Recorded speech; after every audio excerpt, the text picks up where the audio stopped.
الحمدللہ رب العالمین والعاقبۃ للمتقین والصلاة والسلام علی سید الانبیاء والمرسلین وعلی آلہ واصحابہ اجمعین اما بعد اعوذ باللہ من الشیطان الرجیم بسم اللہ الرحمن الرحیم ذرہم یأکلوا ویتمتعوا ویلہہم الامل فسوف یعلمون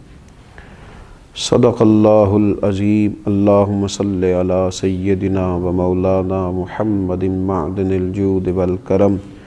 وآلہ وصحبہ وبارک وسلم الصلاة والسلام علیک یا سیدی یا رسول اللہ وعلی آلک واصحابک یا سیدی یا حبیب اللہ۔ حمد و صلاۃ کے بعد اللہ تبارک و تعالی نے قرآن مجید میں ارشاد فرمایا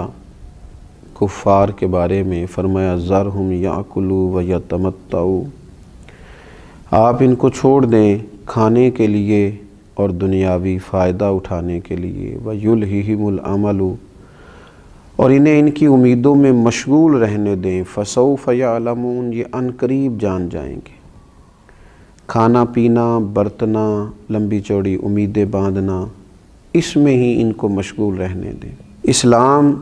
لمبی امیدیں بنانے سے یا مستقبل کی منصوبہ بندی کرنے سے انسان کو منع نہیں کرتا۔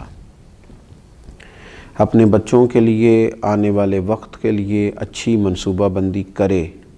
نبی اکرم صلی اللہ تعالیٰ علیہ وآلہ وسلم نے حدیبیہ میں صلح کی تھی تو ایک سال کی امید بھی دلائی تھی کہ اگلے سال ہم عمرہ کریں گے۔ نبی اکرم صلی اللہ تعالیٰ علیہ وآلہ وسلم نے منصوبہ بندی فرمائی، صحابہ کرام علیہم رضوان کو اجازتیں عطا فرمائیں۔ صحابہ کرام علیہم رضوان میں سے بڑی جلیل القدر شخصیات تھیں جو کوشش کرتی تھیں، منصوبہ بندی کرتی تھیں، اور جن کو بظاہر دنیا کہا جاتا ہے اس کے لیے بھی جد و جہد ہوتی تھی، جیسا کہ حضرت عثمان غنی رضی اللہ تعالیٰ عنہ کاروبار کرتے تھے، حضرت عبد الرحمن ابن عوف رضی اللہ تعالیٰ عنہ کاروبار کرتے تھے، منصوبہ بندی کرتے تھے، لیکن ظاہری طور پر تو یہ لگ رہا تھا کہ وہ کاروبار کرتے ہیں، لیکن دراصل تو وہ جو کماتے تھے وہ دین اسلام کی خدمت کے لیے کمایا کرتے تھے، اللہ تعالیٰ کے بندوں پر خرچ کرنے کے لیے کمایا کرتے تھے۔ منع نہیں کیا جاتا دین کے اندر، اسلام منع نہیں کرتا کہ آپ اچھی منصوبہ بندی کریں، آپ مستقبل کے لیے اچھی پلاننگ کریں، آپ ادارے قائم کریں، آپ تعلیم کے میدان میں، صحت کے میدان میں، آپ لوگوں کے لیے بنیادی ضروریات فراہم کرنے کے لیے اچھی منصوبہ سازی کریں، آپ وہ سارے وسائل جس کی دین کے اندر اجازت اور گنجائش ہے اور جس کا انسانوں کو فائدہ ہو سکتا ہے اور انسان جن سے فائدہ حاصل کر سکتا ہے وہ سارے کام کریں، دین منع نہیں کرتا۔ لیکن فقط دنیا میں گر جانا اور منصوبہ بندی جتنی بھی کرنا، امیدیں جتنی بھی وابستہ کرنا، پلاننگ جتنی بھی کرنا، وہ فقط اپنی دنیا داری کے لیے کرنا، یہ ایک نفسیاتی مسئلہ ہے، یہ روحانی بیماری ہے۔ میں دنیا کیسے اکٹھی کر سکتا ہوں، میں لوگوں میں مشہور کیسے ہو سکتا ہوں، میں پیسے کیسے جمع کر سکتا ہوں، آنے والے وقت میں میں کس طرح لوگوں کے بیچ رہ کے ان پر حکومت کر سکتا ہوں، یہ نفسیاتی الجھن ہے، یہ بندے کو پوری طرح الجھا دیتی ہے، انسان کمزور پڑ جاتا ہے۔ انسان منصوبہ بندی کرے مستقبل کی اچھی نیتوں کے ساتھ لوگوں کے فائدے کے لیے، لیکن ایک بات کا وہ ضرور خیال رکھے کہ وہ دنیا سے جانے والا ہے،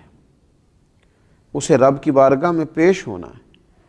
اسے کچھ منصوبہ بندی، کچھ کوششیں، کچھ کاوشیں اپنی قبر کے لیے، اپنی آخرت کے لیے، قیامت کے امتحان کے لیے، اللہ تعالیٰ کی بارگاہ میں کھڑے ہونے کے لیے بھی کرنی چاہیے۔ وہ سارا کچھ، جتنا کچھ بھی اللہ نے اسے صلاحیت دی ہے، اگر وہ اپنی ساری صلاحیتیں فقط دنیا داری میں ہی لگا دے گا اور سارے کام صرف اور صرف اپنی چند روزہ عارضی زندگی ہی کے لیے کرے گا تو یہ مومن کی شان نہیں، یہ مومن کا مزاج نہیں، یہ رسول اللہ صلی اللہ تعالیٰ علیہ وآلہ وسلم کا دیا ہوا پیغام محبت نہیں۔ تو لمبی لمبی امیدیں لگا لینا، لمبا پروگرام کرنا، صرف دنیا داری کے لیے ہی سارے لمبے منصوبے بنانا، دین نے اس کو پسند نہیں کیا۔ میرے نبی اکرم صلی اللہ تعالیٰ علیہ وآلہ وسلم نے فرمایا 4 چیزیں بدبختی کی علامت ہیں۔ ایک تو فرمایا کہ آنکھوں کا خشک ہو جانا کبھی بھی اللہ کے خوف سے ان میں آنسوؤں کا نہ آنا بدبختی کی علامت ہے۔ دوسرا رسول اللہ صلی اللہ تعالیٰ علیہ وسلم نے فرمایا دل کا سخت ہو جانا یہ بدبختی کی علامت ہے، کہ تیرے دل میں کسی کے لیے درد نہ ہو، تیرا دل کسی کے لیے نرم نہ ہو، تیری طبیعت میں کبھی کسی بندے کے لیے ہمدردی پیدا نہ ہو، یہ بدبختی کی علامت ہے۔ اور تیسرے نمبر پر نبی پاک صلی اللہ تعالیٰ علیہ وسلم نے فرمایا دنیا کی ہرس میں لگ جانا، لالچ پیدا کر لینا، ہوس پیدا کر لینا، میں کیسے کو زیادہ سے زیادہ مال اکٹھا کر سکتا ہوں، یہ بدبختی کی علامت۔ یہ دیکھیے یہ کس طرح کے روحانی امراض ہیں جو بندوں کو جکڑ لیتے ہیں اور ان کی روحانی زندگی کو برباد کرتے ہیں۔ چوتھے نمبر پر میرے نبی پاک صلی اللہ تعالیٰ علیہ وآلہ وسلم نے فرمایا لمبی امیدیں وابستہ کرنا بدبختی کی علامت ہے۔ تو دنیا کے لیے مال جمع کر، دنیا کے لیے اسباب پیدا کر، تو دنیا کے لیے کوشش کر، پر یہ بھی تو دیکھنا تو نے دنیا میں رہنا کتنا عرصہ، یہ بھی تو دیکھنا کتنے لوگ تھے جو چلے گئے، کتنے لوگ تھے جو اپنا وقت گزار گئے۔ تو اپنی زندگی کے اندر امیدوں کو اتنا لمبا کر لینا، دنیا کے لیے منصوبہ بندی اتنی لمبی کر لینا، میں پہلے پڑھوں گا، پھر میں لکھوں گا، پھر میں نوکری کروں گا، پھر میں مال کماؤں گا، یہ بات ختم ہوتی ہے تو پھر شادی کا سلسلہ ہے، شادی ہو گئی، اب بچے پیدا ہوں گے، اب ان کو میں بڑا کروں گا، اب ان کی تعلیم ہوگی، اب ان کے نکاح ہوں گے، اب یہ سیٹ ہوں گے، معاملہ ختم ہو گیا۔ اور بھئی یہ ساری منصوبہ بندی آپ کی ہے، اس کریم کی حکمت پتہ نہیں کیا ہے۔ کتنے لوگ تھے دنیا میں جو آئے، بچے تو تھے پر بڑے نہ ہو سکے، کئی جوان تو ہوئے پر بوڑھے نہ ہو سکے، کئی بڑے تو ہوئے نکاح تک نہ پہنچ سکے، کئیوں کے نکاح تو ہوئے لیکن اولاد تک نہ، کئیوں کی اولاد تو ہوئی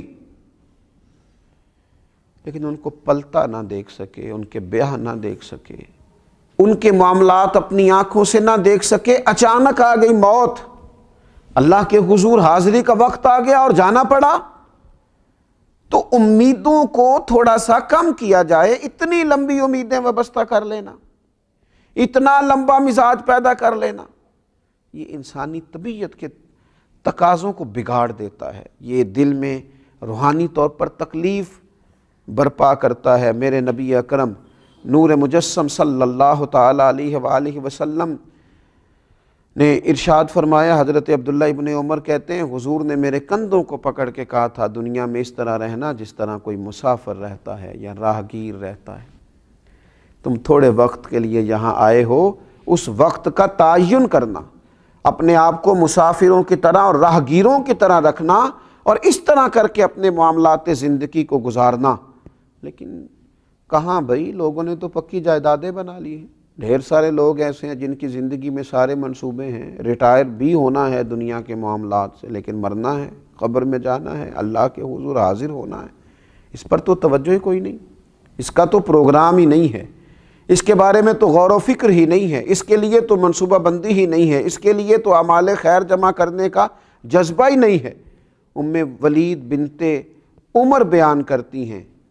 ایک دن نا نبی اکرم صلی اللہ تعالیٰ علیہ وسلم تشریف لائے اور فرمایا اے لوگو کیا تم حیا نہیں کرتے؟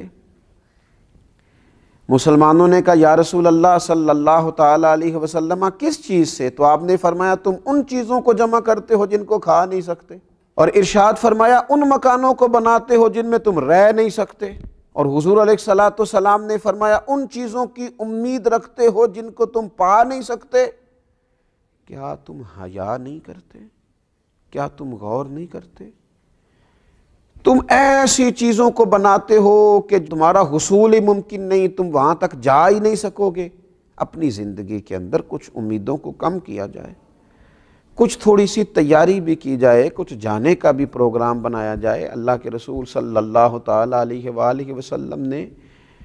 جب حضرت عمر رضی اللہ تعالیٰ عنہ حضور کو دیکھ کے رو پڑے نا کہ موٹے بان کی چارپائی ہے اور پھر آپ کے مقدس جسم اکتہر پر اس کے نشان بھی پڑ گئے، تو حضور علیہ السلام نے فرمایا تو عمر ہم دنیا میں تھوڑی دیر کے لیے آئیں، کیا تم پسند نہیں کرتے کہ یہاں ہم تھوڑی تکلیف برداشت کریں اور آخرت کی ساری سعادتیں اللہ ہمیں ہی عطا فرمائے؟